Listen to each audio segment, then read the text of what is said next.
Hello guys, so welcome to a brand new topic for our midterms, and the title is Principles of Disease and Epidemiology. So guys, I like talking about disease because this is our function as health professionals, correct? It's when we're helping out our patients to treat diseases, kahit anong mga sakit yan, and prevent diseases. Yan. And sometimes the worst is if the patient has that disease, we help in rehabilitation, na kahit example yung mga cancer or yung mga sakit na hindi na talaga totally curable, we make our patients more comfortable, hindi ba? So as health professionals, guys, kaya tayo may trabaho because of diseases, okay? That diseases has been igniting breakthroughs in science para magapi siya. Example, the creation of antibiotics, hindi ba? Because of that, it has changed medicine. At pag-uusapan natin, lalawakin natin guys ang isip natin on how disease happen, how it occurs, okay? So what is disease? Okay? So when you were healthy, yan, departure from good health or malfunction of the body causing physical, mental, or social symptoms. Okay, so guys, maraming definition ng disease ha. Because some disease actually do not have symptoms.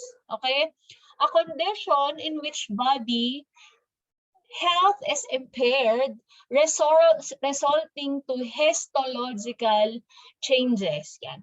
So pag sinabi nating histological changes, may nangyayaring changes sa tissue at sa cells natin. Okay?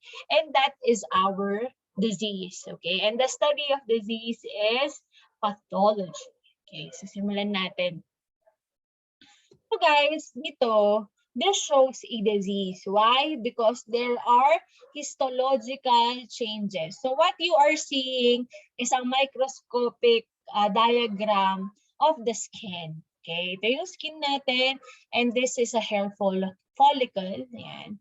So specifically, so yung dermis, yung epidermis, and the epidermis, and there is a plug follicle. Yan. So guys, ang pimple nangyayari dyan is when there is the accumulation of sebum or oil, sebaceous gland produces natural oils that clog the follicle. Okay? And actually, that's normal. Okay? However, in continuous clogging, yan, patuloy na pagbara, guys, itong mga blue dito, these are bacteria that accumulates on the follicle area until there is inflammation that happens. Isn't it that if there is an inflammation, so meron ng redness, may pain na, tumor or swelling that happens, okay? And this is the histological changes or what happens, the changes in our tissue and our cells when we have acne or pimple, guys, okay? So, there are changes. So, at masakit to, correct? Kasi inflammation, there is pain, di ba? There is redness, there is heat. And guys, when we treat it, yan, example, blue light kills acne-forming bacteria, it will go back to its normal histological state. So, yan ang example na nangyayari sa disease. There is a histological change. Okay, same thing, guys. In the progression of your gingivitis. Yan. So, notice, this is your gums, your teeth. Yan, maayos pa. And there are changes in your gums, the color of your teeth. Yan. The size of your gums, yan, nagre-recede siya. Pag palala ng palala, yung gum infection leading to periodontitis. So even the bones are affected, and that started with gingivitis. Yan. Na nag-lead na sa tooth loss. Yan. So that's how disease happen. There must be histological changes. Okay? So disease, yan, pathophysiological response to external and internal factors. So factors, discuss natin yan. Example, genetic, the presence of microorganisms, and so lifestyle, guys. So yung cardiovascular diseases is a group of diseases that affect your heart, blood vessels. So lahat may changes sa heart pag may cardiovascular disease ka. May changes sa coronary arteries. Coronary arteries are the arteries that supplies blood to your heart, such as angina and myocardial infarction. But guys, we have these other terms which are disorders, syndromes, and conditions. Simulan natin sa condition. Pag sinabi sa condition lang, it's not a disease, abnormal state of health that interferes with the usual activities of feeling or well-being. Example, ito, chronic fatigue syndrome. Yan is a neurological condition. So it does not mean that there is really histological changes already. Okay, so example nga daw, pregnancy is a condition. Okay, so this condition lasts for only 8 months and you will return to your feeling of well-being. Yan. So example, exhaustion, yan, fatigue is a condition. Okay, hindi pa sakit siya. However, meron tayong mga terms, guys, na disorder. Ang common na sinasabihan natin ng disorder, mental disorder, yan, behavioral disorders. Guys, sometimes there is disruption, yes, on the structure and function. So nadi-disrupt, may interruption. However, guys, there is no histological changes. So kaya ang napakahirap ng mga mental disorder because you know that there's something happening in your mind, but it's not visible through X-ray, through ultrasound. So you cannot see really changes in the physical changes in the brain. Okay? So example, kung may cardiovascular disease ka, it could result to mental health changes, physical changes, emotional. So yan, mga disorder, usually it points to psychological disorder.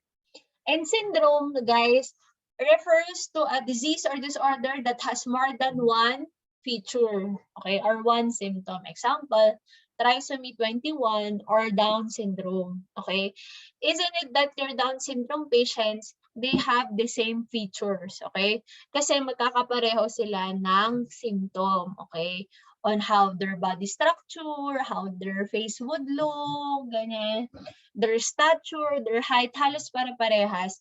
Because when we say a syndrome, it's a group of symptoms, okay? So, yan, usually yung mga genetic disorders, yan, halos magkakahawig yung itsura nila if they have the same genetic disorder. Yan. So, ma'am, yung word mo naman, disorder, sabi mo, genetic disorder. Yan, pwede rin siya sa word na disorder. Yes, ganyan. So, at least, they have overlapping definitions, okay? Pero, wala talaga nakakalito. But most of the time, pag disease, yan, communicable and non-communicable disease, yan, tinatawag nating disease. So, yan, pag syndrome, group of symptoms. Pag condition, it's not necessarily a disease, okay? So, sure tayo sa disease is may changes sa tissue, there are changes. For example, pag may lesion, iba-iba yung itsura, that's a disease. So different types and classification of diseases. So here, guys, we're just going to define the types of diseases. At so read on, ang rami pa kasi hindi ko diniscuss dito. So ito, number 1, guys, communicable or infectious diseases. So ang tanong ko, are all oral diseases communicable? So pag sinabi natin communicable, it should be passed from one person to another. So it's a communicable disease, yan. So if it's caused by a bacteria, a fungi, a parasite, pag nahahawa ang isang tao, okay, from that. So, it's a communicable disease. So, example, COVID-19, di ba? It could be passed through direct transmission, coughing, yan. So, pwede daw airborne. So, it's infectious. It could be passed from one person to another. And here, we have non-communicable disease or your non-infectious disease, meaning you could not transmit it from one person to another. So, diabetes. Nakakahawa bang diabetes, guys? Kung i-overthink mo, pag genes, yes, it could pass through from one person to another, but it's not necessarily a communicable disease, okay, pag genetics. So, usually, non-communicable disease are lifestyle related, okay, hindi nakakahawa. Tsaka mental health disorder, so mukha lang nakakahawa at this time, yan, meaning they're copying symptoms from one another, but technically those are non-communicable disease, okay? Cancer, nakakahawa ba ang cancer from one person to another? Yan, hindi, okay? So, diabetes, pulmonary diseases. So, ang number one na non-communicable disease, guys, or NCDs, are your cardiovascular disease. This is the number one killer NCD out there. Okay? So, it was surpassed by COVID kasi nga nagka-pandemic. But before COVID, guys, ang number one killer talaga are lifestyle diseases. Yan. Or non-communicable diseases. Yan, diabetes, lung diseases, cancer. Yung top 4 na yan, okay? Those are the number one killers, huwag kakalimutan.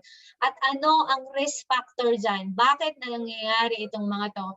Because of inactive lifestyle or sedentary lifestyle, poor nutrition, the use of alcohol, and smoking.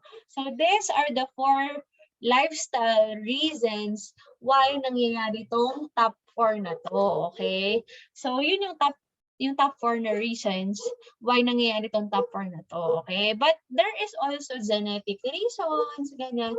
Pero, yung mga preventable reasons, like smoking and alcohol, di ba? Yun yung sad eh.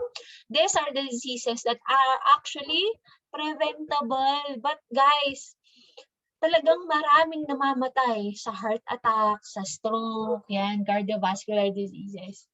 Kasi sa lifestyle disease ang pinagmumulan nito. Okay, poor nutrition, not eating well. We have these oral diseases. Yan, para sa inyo yan.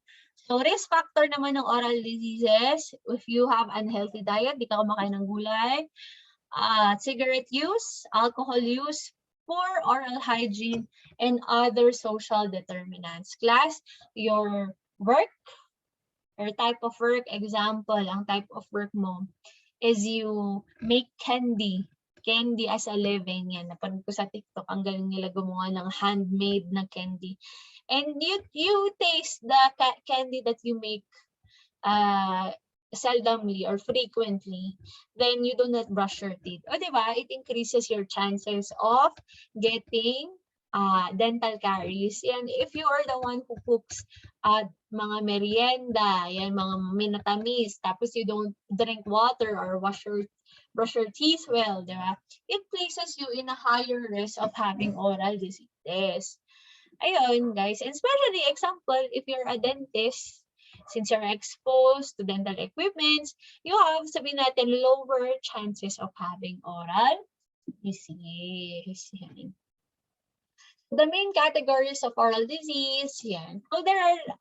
So diseases that causes pain, diseases that are from infections, kung fungal ba, bacterial, virus.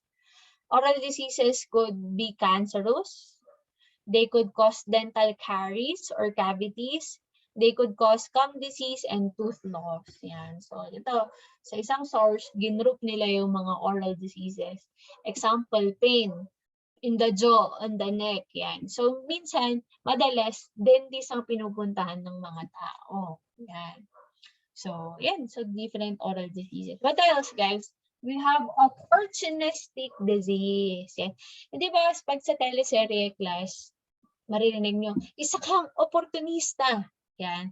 So pag sinasabi yon sa isang tao, when they have an opportunity to push their agenda or self-interest, ginagawa nila. Kung binigyan sila ng an opportunity, a chance to overtake or to advance their job or making more money, you are said to be opportunista. Correct? So, sa katawan na rin, guys.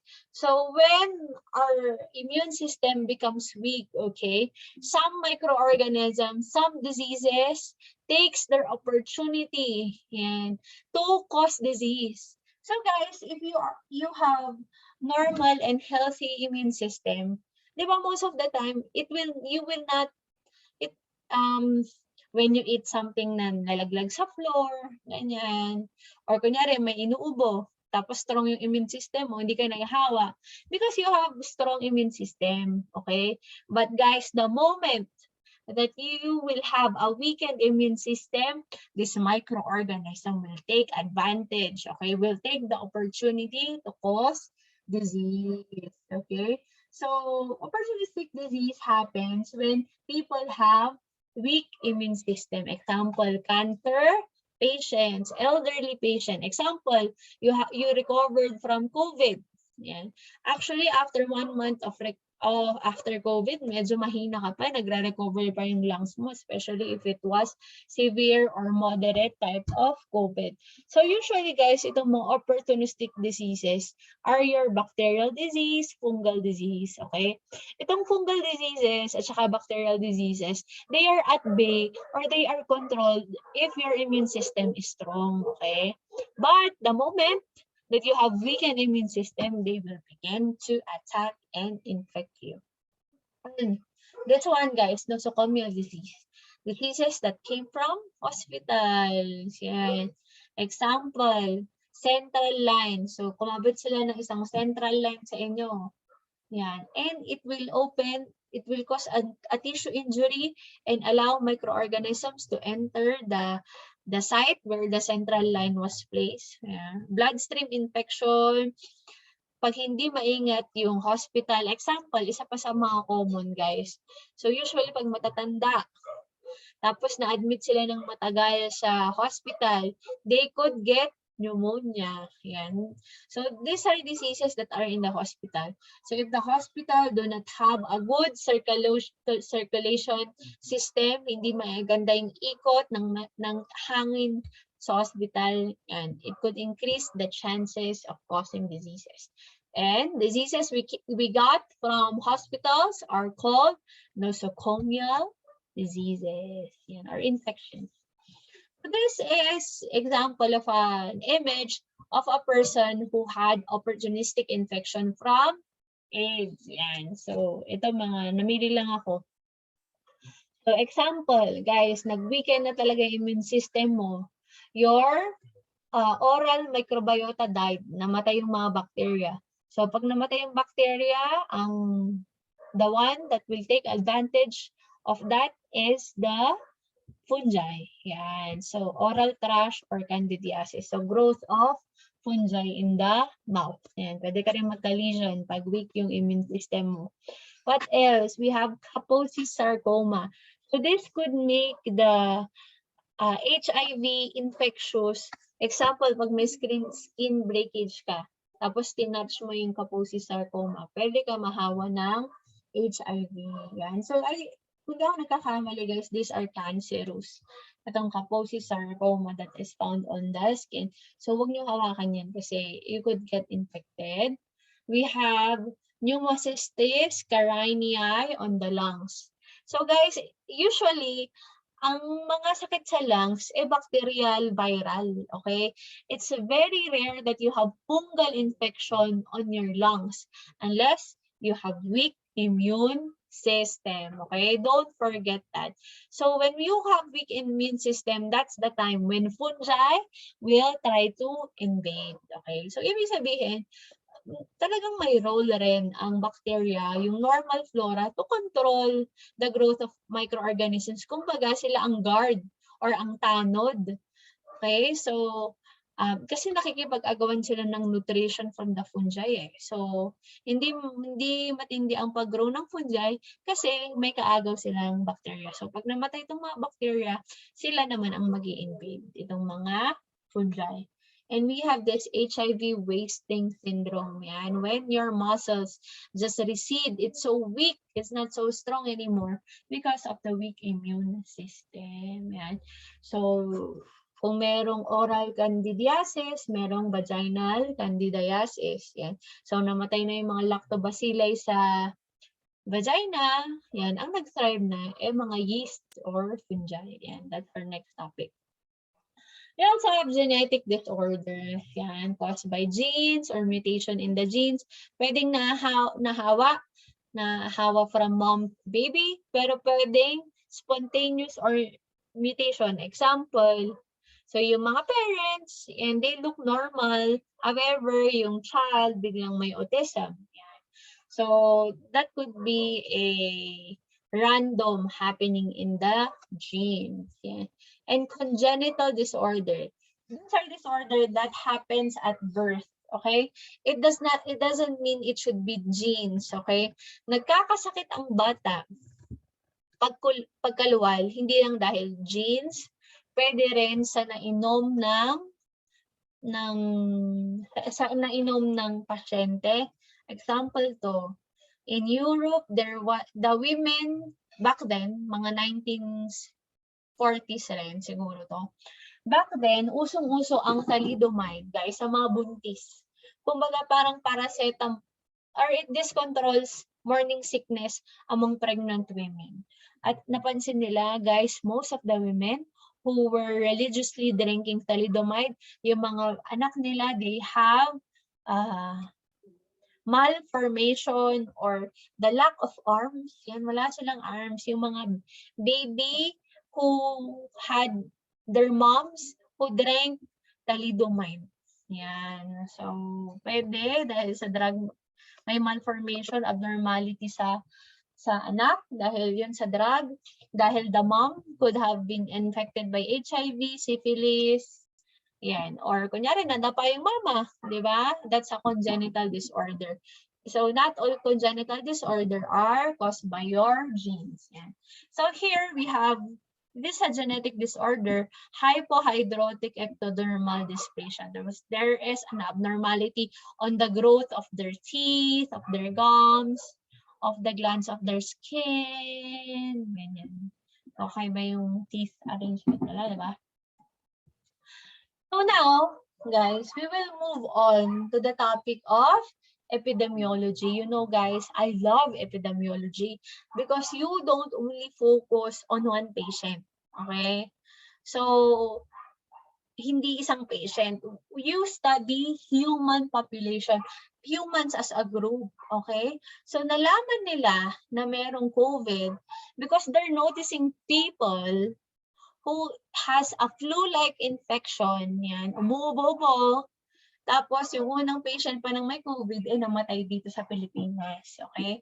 So you are studying the diseases that infects human population. So back then, ang taas-taas ng rates ng people who have dental caries.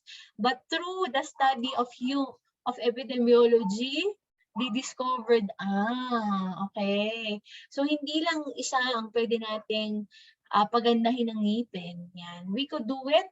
We could improve the health of the human population as a whole. Example, guys, through vaccination. Okay. So, alisin natin yung COVID vaccine. Pero simulan natin sa measles, chickenpox, smallpox. Okay? So, itong mga disease na to, naging controllable sa human population because of the study of the epidemiology. So, when we say epidemiology, it's the study of the determinants, distributions of diseases in human population. They are analyzing the pattern of disease in human population sa group of people. Kunyari, example, kumuha sila ng dentistry students. Okay, ba't tong dentistry students na to? 25 na sa kanila. They have dental caries. Yan. Ano nangyari dito? Or kunwari, itong 30 na dental students na to, ba't biglang nagka-infection sila? Saan galing tong 20 na to? Yan. So you study them not by a single person, but you study them as a group, as a human population, okay? At ang magandang dito, guys, mas marami kang matutulungan, okay? So example, yan, I wish that one day you could be a DOH head, okay? Not only a mere dentist, because you could only help one person at a time, but if you are a DOH head of Baguio, DOH head of the Philippines, you could influence the health of so many people. That's why I love epidemiology.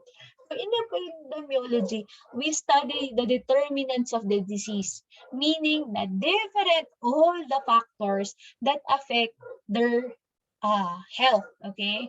So with their genes, with the environment, yan, saan ba sila nakatira, saan nag-aaral, in their nutrition, in their lifestyle, and other causes of disease. Yan, so inaaral, in a group of population, what are the reason behind? Bakit biglang kakasakit ng mga to? Example, guys, sa mga Seventh-day Adventists, their diet only composed of vegetables and fish. Yan. So, excuse me, they noticed, yan, ang healthy nitong mga Seventh-day Adventists. They have low cases of cardiovascular disease. So they found out that their diet, because of their religion, is only vegetables and fish. Example, Nel. So aside from determinants, we also study distribution of disease. So example, kaya tinawag ang COVID na pandemic because it has affected the people all over the world, globally, okay, ang distribution niya. So in a population can be based on geography, sex, age group, socioeconomic status, occupation, and race. Example, yan, they found out that breast cancer is common among females. Yan, autoimmune disease common in females. Mental health disorder common among males. Yan. So diseases are distributed based on groups, okay? Example, yung mga frontliners na nurses natin, medtechs, doctors, they have high cases of COVID because they are the one who's constantly exposed to COVID. Yun. So example, what else? So they found out that dentists actually are the health professionals that has the highest risk of having COVID-19. Yeah. Because they are exposed to patients always opening their mouth. Yeah. Exposed to the droplets from the mouth. Yan. So we study how frequent, gano'ng kadalas, example, dengue. Madalas to, basta tag-ulan, and the pattern of disease in a population, okay? So it's important to study that, okay, the changes of disease in the population. So back then, smallpox, talagang pumapatay ng mga tao. Now, in 2022, COVID. Yan. So, we're studying diseases in a population, not only on a single person. Tsaka, maganda tong topic na to, guys. Example. So, back then, yan, many are dying of tuberculosis. In third world countries, guys, nako, wala na to sa first world. Wala na tong TB, guys. So third world countries na lang, sa developing countries na lang nahanap ang TB, okay? And the risk factors, the factors that increases the chances of having TB if the patients are malnourished. So nangyayari lang to sa third world countries, developing countries. Poor living condition, pag nasa squatter area, tsaka tabi-tabi yung mga bahay. So pag may TB na sa kabila, TB ka na rin, which were caused by poverty, corruption, and lack of access to quality healthcare. So they found out that there's so many reasons that increases the chances of having TB. Okay? Dito naman, kakaiba to. In the US, yan, in Camp Lejeune. So this is a base camp formalins, okay? And they noticed increased cases of men having breast cancer, okay? This is abnormal, right? Because breast cancer is common among women, but there's something weird that's happening in Camp de June that men are having breast cancers, okay? So based on the epidemiological study, the Camp Lejeune has the males there has breast cancer, and it may be related to pollutants. Yeah, may pollutant daw sa Camp Lejeune, but they don't know the reason why. Okay, so there now may mga epidemiological investigators finding the reason why increased breast cancer are happening. So they after 10 years nila nakita to, after 5 years, because matagal lumabas ang cancer. New Camp Lejeune water study shows potential link to breast male cancer. And guys, they found out that the pollutants are found in the water. Okay. So dahil sa epidemiological study, so nagkaroon sila ng red flag, ba't biglang maraming breast cancer dito sa kampong to? Yan. Ng mga lalaki pa. So, apparently, there is something in the water that increases the risk factor of having cancer. Yan. So, i-google nyo ano yung laman ng tubig. So, just a short quiz. Anong sagot dito? Which of the following is not an activity on epidemiology? So, epidemiology, guys, dapat broad ang range. Okay? So, pag hindi broad ang range, ang scope, it's not epidemiology. Number 1, describing demographic characteristics of persons with acute aflatoxin poisoning in Barangay Durian. So guys, ang target population niya is Barangay Durian. Maraming tao yan. So this is epidemiology. Next, prescribing an antibiotic to treat a person, a patient with community-acquired methicillin-resistant Staphylococcus aureus. Treatment ng isang tao. Is this epidemiology? Next, comparing the family history, amount of exercise, and eating of those with or without newly diagnosed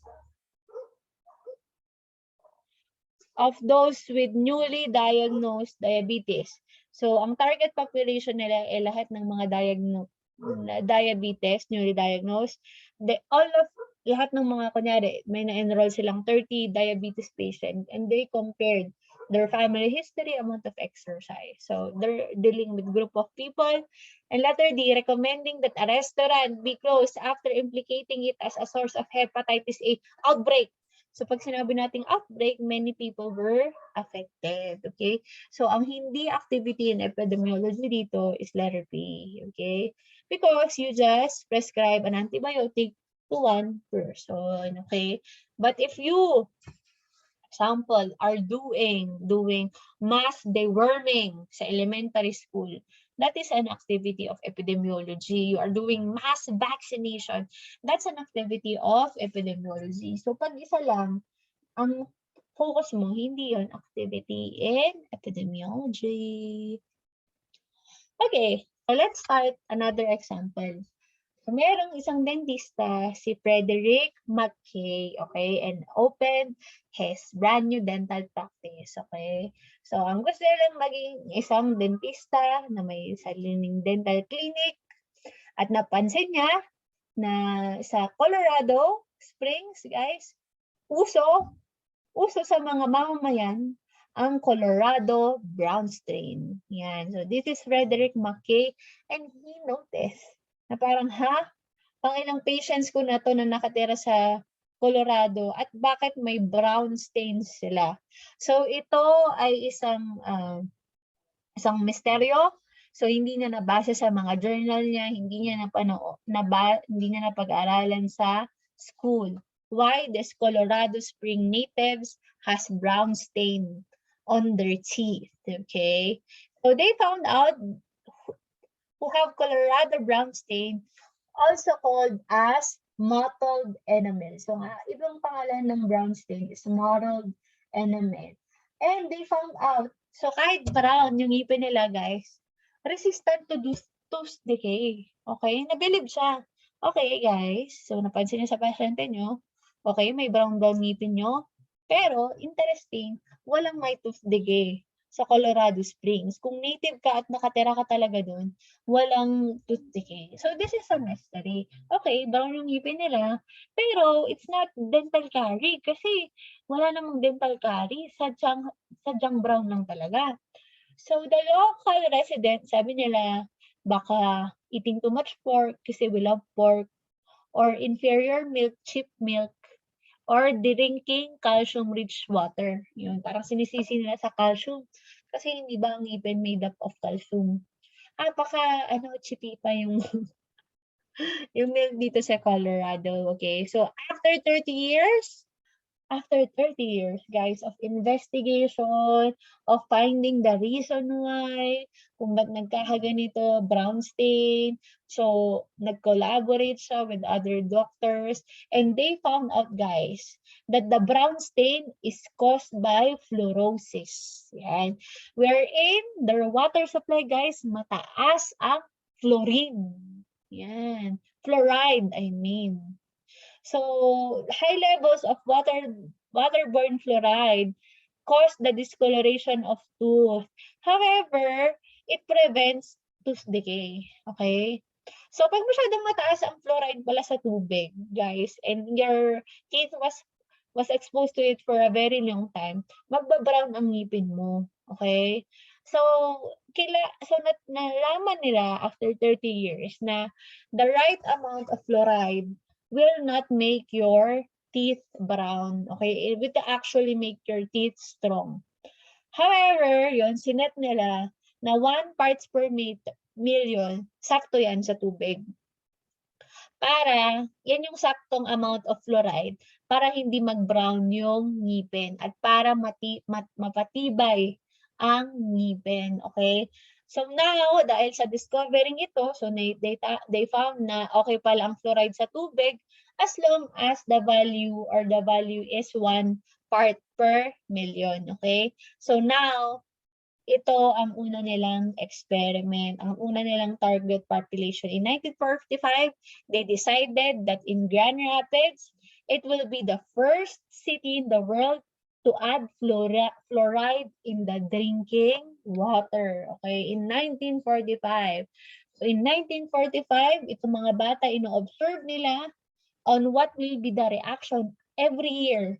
They are checking the teeth of these children living in Grand Rapids. Once a year, they are documenting the effect of adding fluoride in the water supply.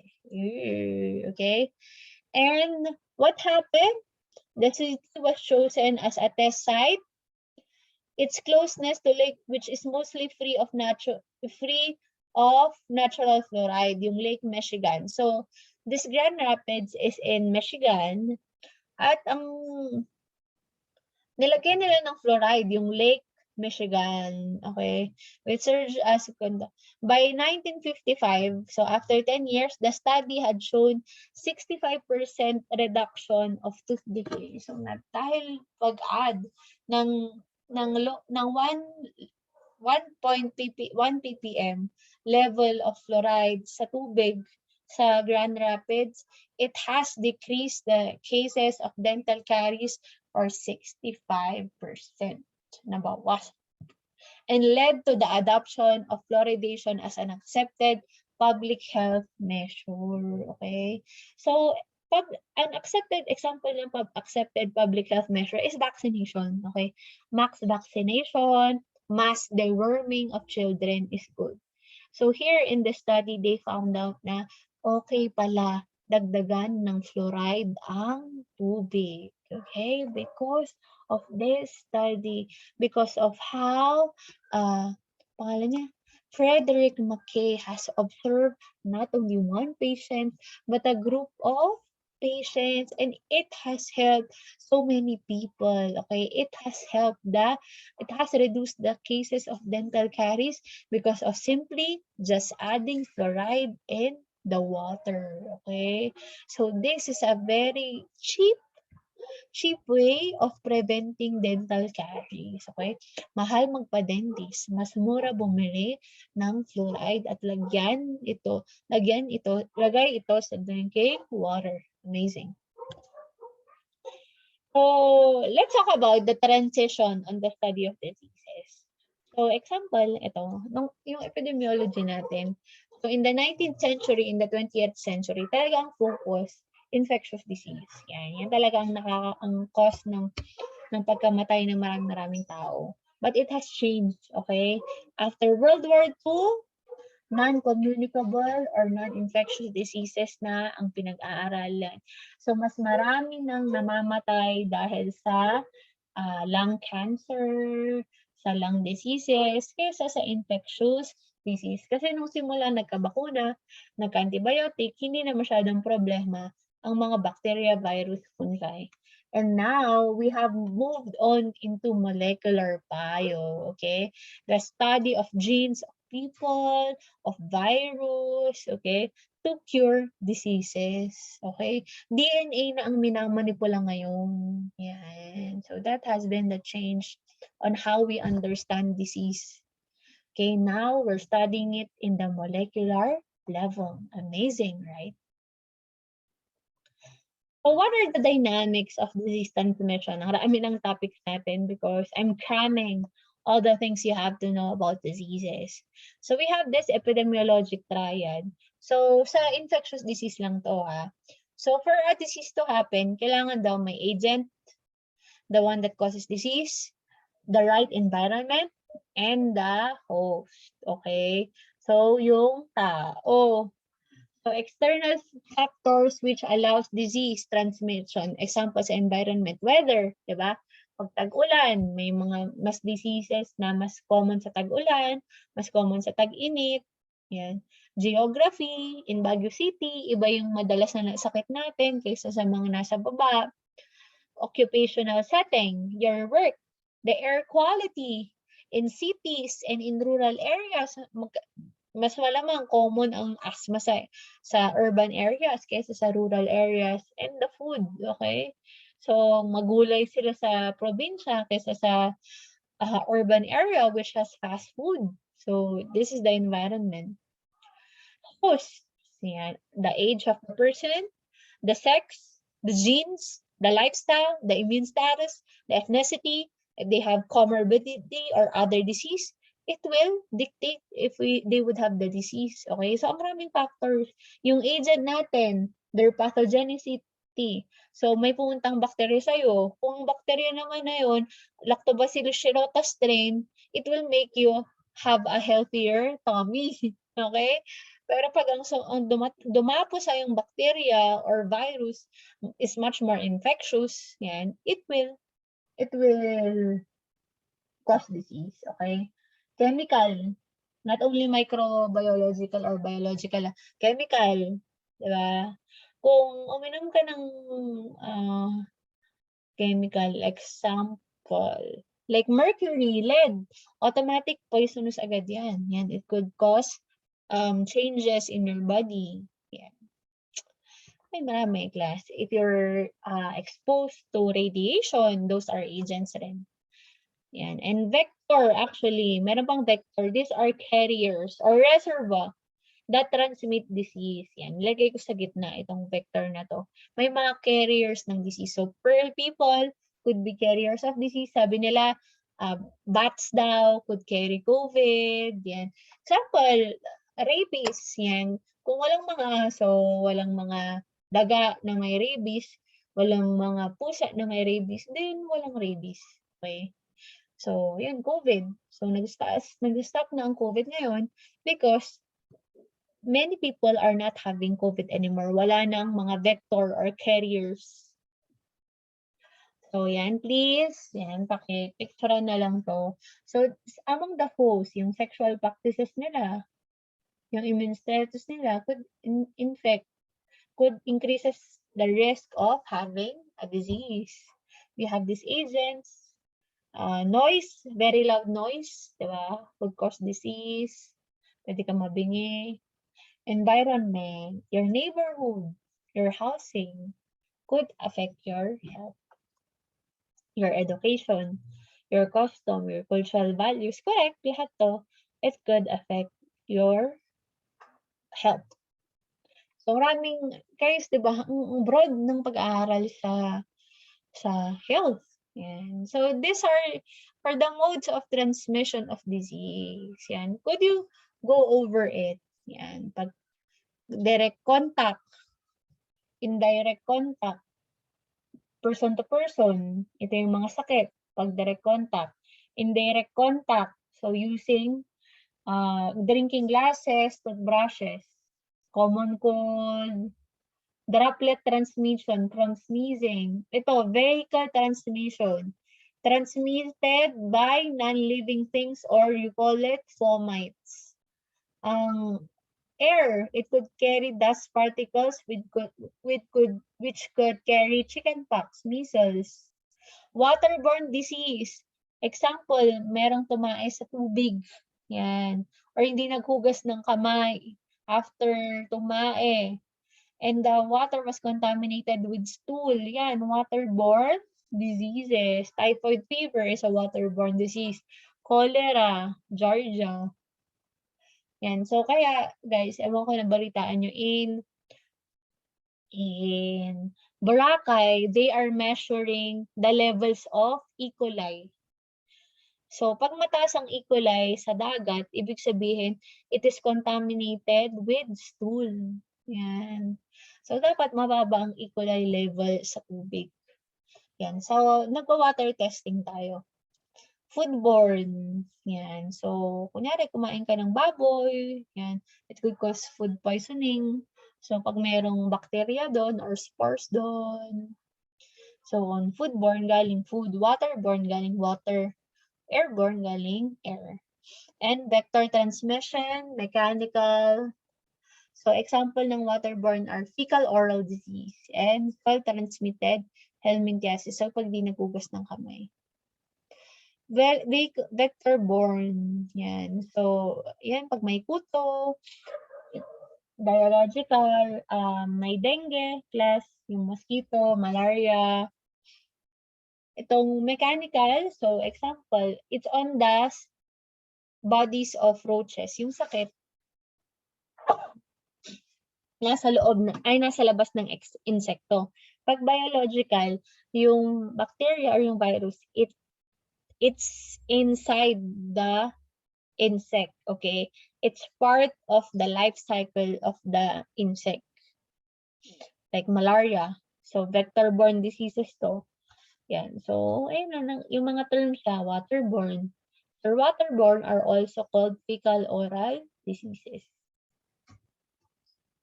Biological vector transmission, also called as vector-borne disease. So, dengue is a vector-borne disease. So, kung walang tao, class, at kung walang dengue mosquito, hindi mapapasa ang dengue. Okay? Ganun. So, now, let's move on to the natural history of disease. So, let's analyze how disease progresses in an individual. Ano ba ang action ng disease sa pangangatawan? Okay? So, time frame and specific manifestation of disease. So, example guys, COVID-19. So, kung kailan ka nagkaroon ng sinat at lagnat will based on your immune status. But usually, 7 to 14 days ang incubation period ng COVID. So you have encountered someone from the last week or 2 weeks ago who has COVID at doon lumabas ang symptoms ng COVID. Yan. So we will analyze how the progression of disease. Yan. So ang end product ng disease, either you would recover or you will die. Diba? So we have this PrePathogenesis phase and pathogenesis phase. So sinabi natin pre-pathogenesis before disease. Okay? So these are the things that happen before a disease could happen. Siyempre, kailangan may epidemiological triad, may host, may agent, at saka good yung environment for a disease to happen. Okay? So, if you're a person who is on quarantine, you're not interacting with people, yan. So, pwedeng hindi ka mahawa ng COVID. Yan. So, yan, pre-pathogenesis. So, example, isang 2 buwan, 3 buwan ka na nagpupuyat, talagang it is weaken your immune system, it increases the risk of having disease. Hindi ka naghugas ng kamay, it increases the chances of having disease. And pathogenesis, it's from the stage of exposure up to the stage of recovery. So itong pre-pathogenesis, yan, is under susceptibility stage. So nagiging susceptible ka pa lang. Itong after nito, exposure to stage of recovery, this is the pathogenesis stage. Okay? So ito, si girl, so sumasakit na yung ulo niya, napapagod na siya, stress, yan, sleep deprivation. So these are the instances that could increase your susceptibility to having disease. Okay? Pre-pathogenesis stage 2. Okay? Now, we will now head on to your pathogenesis stage. So when we say pathogenesis stage, this is the time wherein your agent enters the body. Yan. Your host is exposed to the right environment. Yan. Example, exposure of asbestos fibers from cigarettes. So, yan, nag-iwas ka. Yan, it could lead to cancer. But it starts with see, okay? Invasion of SARS-CoV-2 virus in the lungs. So apparently may ubong-ubong, hindi ka nag-mask, yan, you were exposed. So pumasok na yung SARS-CoV-2 sa lungs.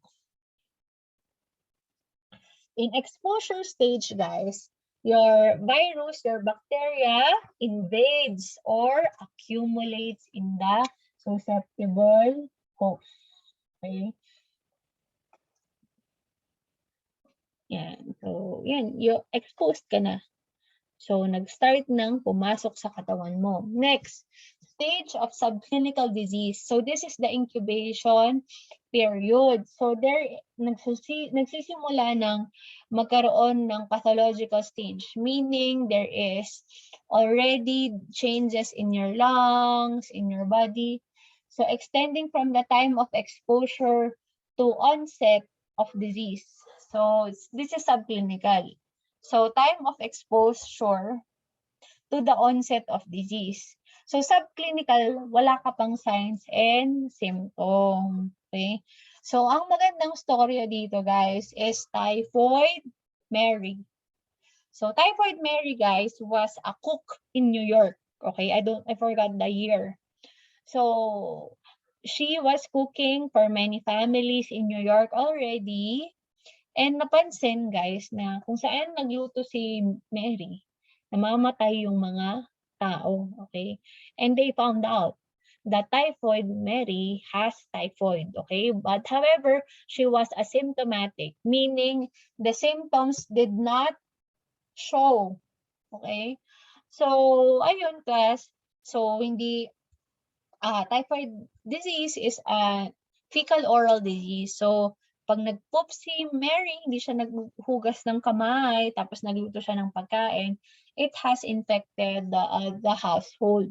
Yan. So, subclinical disease, kaya pag sabi natin clinical disease, there is already signs and symptoms. Ibig sabihin, may lagnat na, so nakikita na sa katawan mo. Pag subclinical, there are no signs and symptoms yet, okay? This is just the incubation period wherein nagre-ready, the bacteria is already invading your body, change na yung katawan mo. So, si Typhoid Mary, yan, it's already, yung typhoid is already invading your colon, yan. So, yung SARS-CoV, yan, pumapasok na pala sa lungs, kaya ini-infect niya na yung mga alveoli, and so on. Nagre-release na siya ng mga cytokines, pero wala pang symptom. Okay? So, class, ito, I just want to share. This is the Iceberg Phenomenon of COVID-19. So, di ba, pag iceberg, only 10% of the iceberg is seen and 90% is hidden. So, maraming undiagnosed, Subclinical, asymptomatic sila, maraming susceptible infection, okay? So, 10% of the population lang ang nag-diagnose ng COVID-19. So, kaya nung simula ng COVID-19 pandemic, talagang ina-expand yung testing, okay? Because we want to test more people para mas ma-diagnose sila agad-agad para hindi kumalat yung infection, okay? Sabi, it's a problem for public health officials to accurately measure the intensity of the disease, the spread of disease, because there are people who are carriers, okay? They are harboring the disease, but they do not have signs and symptoms. Si Typhoid Mary, she was a carrier, okay? She harbored the bacteria, however, walang sign and symptom. Example pa, HIV, diba? So, kung hindi nagpapatest yung mga high-risk behavior, example, yung mga homosexual, so, hindi sila nagpapatest, tapos nakakalat pala nila ng HIV, di ba? That's a big problem, okay? So, guys, being an LGBT does not increases the risk of having HIV, okay? When you have intercourse among the same gender, yun ang increase the risk of HIV, okay? Not being a member, kasi hindi naman lahat ng mga member ng LGBT has high-risk behaviors. So the high-risk behaviors are the one who are at risk with HIV, okay? So ito yung mga invisible. Ito, susceptible population, people who do not have symptoms, mga ano natin, healthcare workers, they were susceptible population, but they not necessarily have signs and symptoms. So, problema to. Example, as dentist. So, ang mga pumunta lang sa dentist ay yung mga masakit na ngipin, okay? Yung mga pag hindi pa masakit ang ngipin, hindi pupunta ng dentist. That's a big problem. Okay? So, they have this phenomenon called carriers, susceptible population, high-risk behaviors, ganyan. So, ano sila? Mga nagbabadyang. Mga hindi nagpapacheck up. Yan.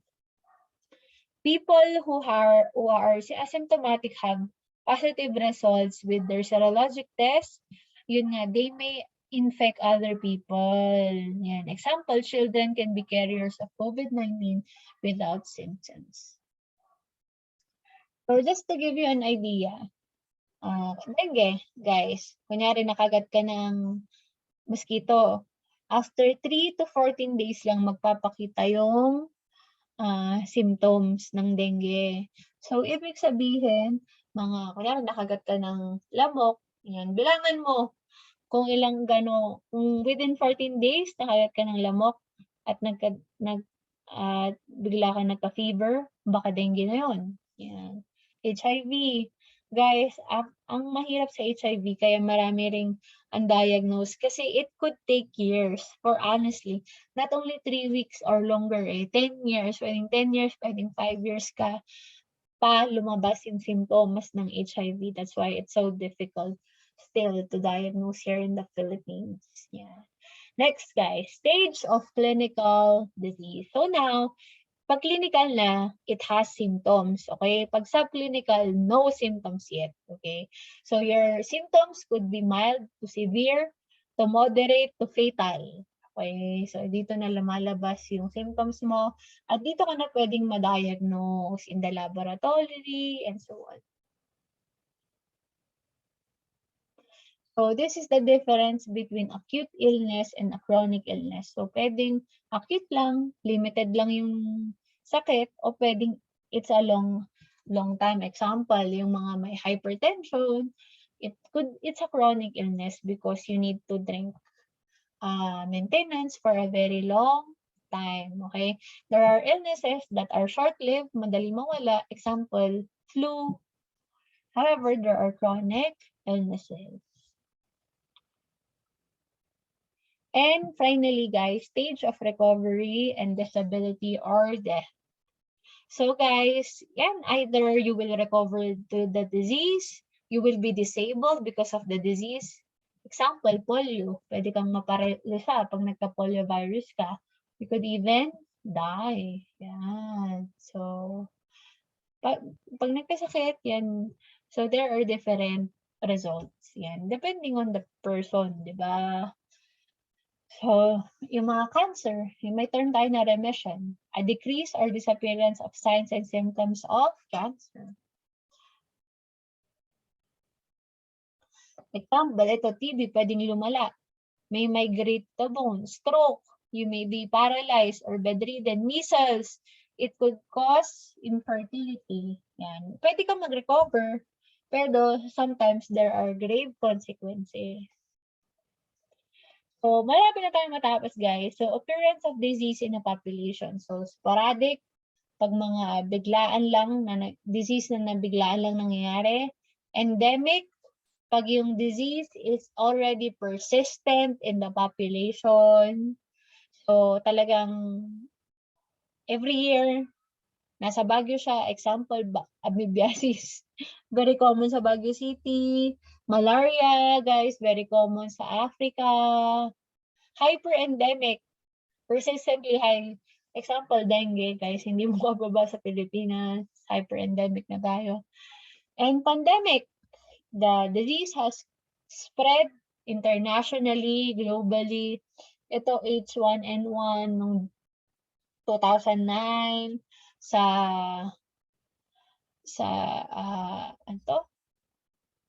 swine flu, yeah. And epidemic or outbreak, so biglang tumaas yung cases, pero it's limited to a certain place. Example, Ebola noong 2015, avian influenza, hindi naman masyadong kumalat, in a certain area lang. Pero itong pandemic, bubonic plague, Spanish influenza, talagang wide yung spread niya. Okay, so please review that. How do outbreaks happen? When there is increased susceptible individuals at risk for the disease. Yan. So guys, I just want to show you yung mga outbreaks. Yan, outbreaks na naging pandemic or yung mga significant diseases. So, COVID-19 naging pandemic. Zika, not really pandemic eh. It's an outbreak. Pero kumalat rin sa iba't ibang bansa.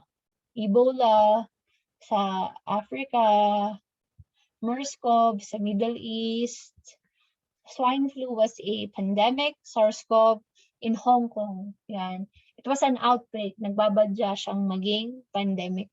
Kaya itong SARS-CoV sa Hong Kong, 1 siya. Itong SARS-CoV-2, yung COVID-19, 2 siya, di ba? So, as health professionals, kaya tayo nag-quarantine, kaya tayo nag-social distancing, because we want to flatten the curve. Yan, throwback lang, di ba? Because back then, when we want to flatten the curve, kasi nga, ito yung curve, mataas siya. This curve represents the number of cases. Ang number of cases masyadong mataas, lampas na sa capacity ng healthcare system. Ang capacity ng healthcare system dito. So, na-overwhelm yung resources natin, yung mga nurses natin, doctor natin. Kaya tayo nag-quarantine para mabawasan yung strain, yung pressure sa healthcare system. Yan. So, as of now, naka-flatten na yung curve natin. At back then, nag-overflow yung mga isolation facilities, namamatay na rin yung mga doctors, nag-relieve na rin sila. Yan. So, kaya they were saying na mag-lockdown ulit and so on. And finally, guys, this is the chain of infection. So, as health professionals, we want to break the chain of infection. Okay? So, sa chain of infection, may 1, 2, 3, 4, 5, 6. Okay? So, may 6 factors. So, please, paki-review. Yan. At how to break the chain, andito siya. So, yung mga ways of breaking the chain. Yan. Quarantine. Yan. So, it's way to protect the susceptible host. Yan. Hand washing. Yan. So, hand washing is the means of transmission. Yan, binabawasan natin. So, please read on chain of infection again. So, it involves you, okay? So, healthcare professionals breaks the chain of infection. Example, the infection of dental caries. Yan.